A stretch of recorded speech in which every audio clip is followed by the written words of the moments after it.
Hello friends, Adam here with FED. For today's discussion, I want to talk about the weapon triangle and what my ideal weapon triangle system is.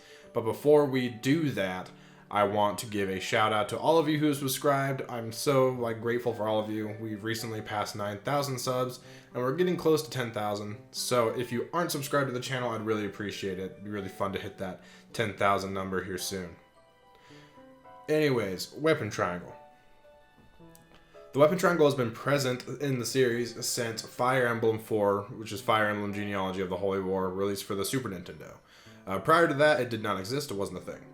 The weapon triangle essentially is a system in place in most Fire Emblem games where if one weapon attacks another weapon, it either has an advantage or a disadvantage. And this applies to two different systems over the course of the series. So there's been physical weapons, which includes swords, which beats axes, and axes beat lances, and lances beat swords, and then magic, which has a varying system over the course of the series.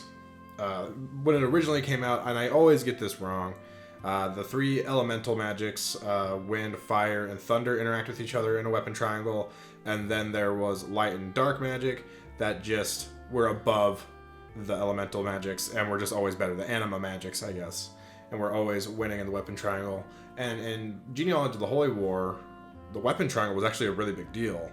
It was like plus 20 hit or minus 20 hit, depending on whether you had the advantage or disadvantage. So it was integral to the gameplay. You really needed to pay attention to it, especially it made some units seem worse than they actually were when you first get them. I'll cite Finn in chapter prologue in chapter 1, where literally everything you fight except for a few archers are axe wielding units. Therefore, he just gets, he has a hard time hitting them, but he also gets hit by everything, or more often than not. Compared to a character like Sigurd, who would be good. Well, I guess he'd be good no matter what. So we'll say compared to a unit like, I don't know, Noish, who is fairly proficient in the first couple chapters because of all the axes, and he has comes with a steel sword. Compared to Finn, but honestly later on Finn becomes much better when other weapon types become more prevalent, and also Finn just grows and becomes a better unit overall and has better skills anyways. So the weapon triangle is really big in FE4, and then we get to FE5 and the weapon triangle means basically nothing. It's the same system, same weapons and everything, except instead of a 20% difference, up or down, it's just 5%. So it's pretty negligible. You can pretty much just ignore it. Unless you're really anal about getting every point of hit you can, it's not going to matter.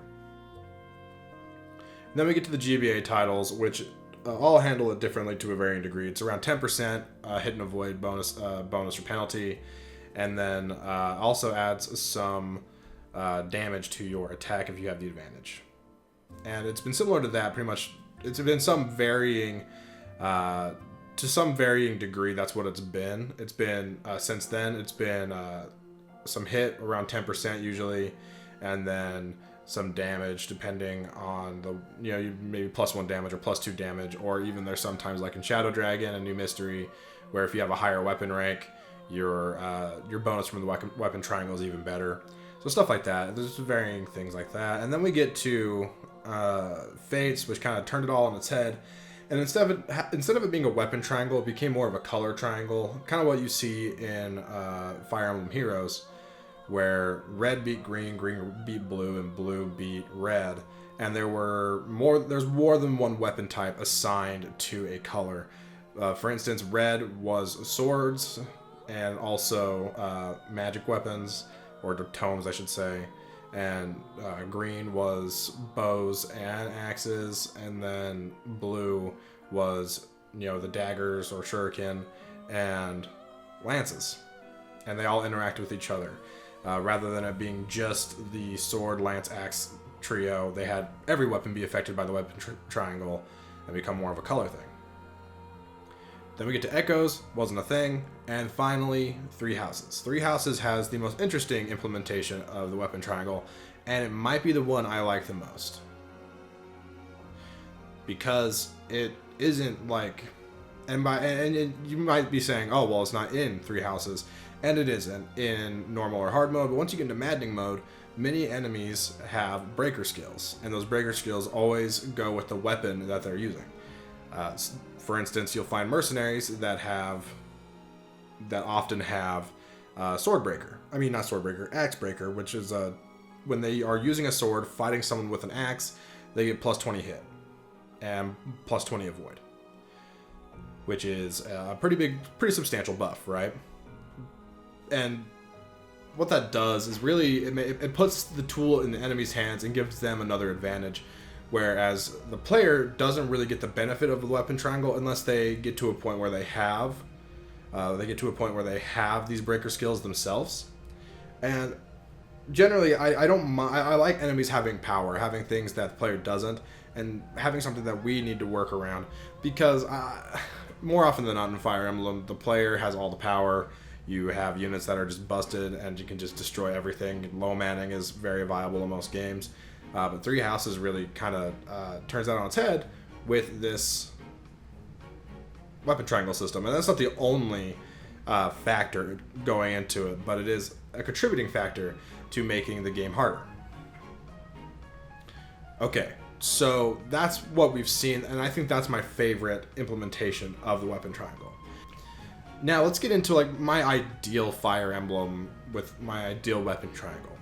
And honestly, I think my ideal weapon triangle is to just not exist.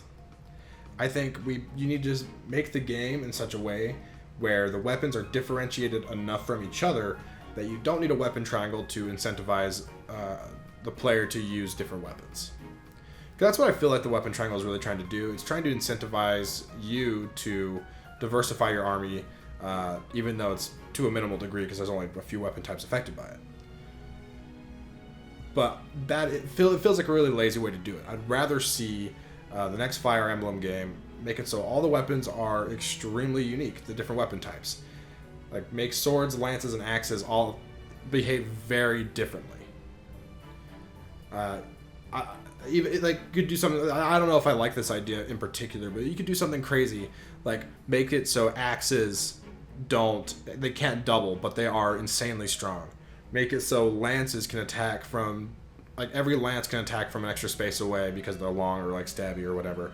Or give them something like in Berwick Saga. I really like how they treat lances in that game. For every space you move, you deal more damage with the lance. And there's also these crazy weapons, the crazy lances that do some insane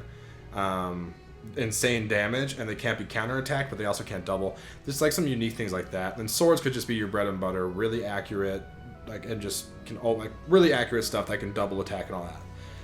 I would rather see a system like that where every weapon is unique and has a special niche, rather than being, oh, well, this weapon beats this weapon, which beats this weapon, which beats this weapon. Therefore, I should use a variety of them, rather than just looking at the benefits of an individual weapon type. Now, that's just my thoughts. I don't know. I personally think the weapon triangle is kind of bloated in its importance in some of the games, and is honestly kind of limiting and not very fun to use. But I find myself playing a game like Berwick Saga, which is for those who don't know, Berwick Saga was made by the man who created Fire Emblem, or who was largely credited with the creation of Fire Emblem. And after he left Intelligent Systems, and he made his own couple of games. And Berwick Saga is one of those where it's very Fire Emblem-esque in the way it feels, but it does a lot of things differently, and one of those things is making every weapon feel very unique. So I'd love to see more of that. Anyways, thanks for watching, guys. Again, thanks for getting us across the 9,000 subscriber mark. We're almost to 10,000 now. I am just like pumped out of my mind. I really can't wait to get there. So if you haven't, please sub. Every subscription helps the channel grow. And of course, like this video to help people find it. The more likes we have, the more engagement we get, the more easily it is for people to find the video, or YouTube just suggests it more. Also, make sure to comment your thoughts. What do you like about the weapon triangle in certain games, and what would you want changed in the with the weapon triangle throughout the series? I'm curious to hear what you have to say.